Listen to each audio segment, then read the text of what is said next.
বের করে জাহান্নাম থেকে বের করে একটা নির্ধারিত দূরত্বে রেখে দাও, রেখে দেয়া হবে। কিন্তু জাহান্নামের আগুনের লেলিহান শিখাতে তার গা ঝলসে যাবে। সে আল্লাহর ডেকে বলবে, মাবুদ তোমার কাছে আমি কিছু চাই না,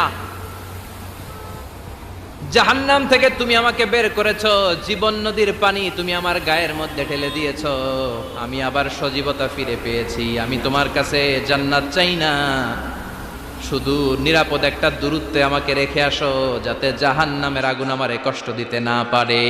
আল্লাহ, আমি কিন্তু তোমার কাছে জান্নাত চাই না। কি চাই না? জান্নাত চাই না, কিন্তু জাহান্নামের আগুন আমারে কষ্ট দিচ্ছে, এতটা দূরত্বে রাখো যাতে জাহান্নামের আগুন আমার গায়ে না লাগে। আল্লাহ বললেন, ওকে রাখবো, কিন্তু আমার সাথে একটা কন্ট্রাক্টে যেতে হবে, যে এটা তোমাকে দিলে তুমি আর নতুন করে কিছু চাবা না। সে বলবে আমি রাজি, কন্ট্রাক্ট হয়ে যাবে। আল্লাহ জিব্রাইলকে বলবেন, যাও এমন দূরত্বে রাখো যাতে জাহান্নামের আগুন ওরে কষ্ট না দেয়। রেখে আসা হবে। অনেক দিন সে ওখানে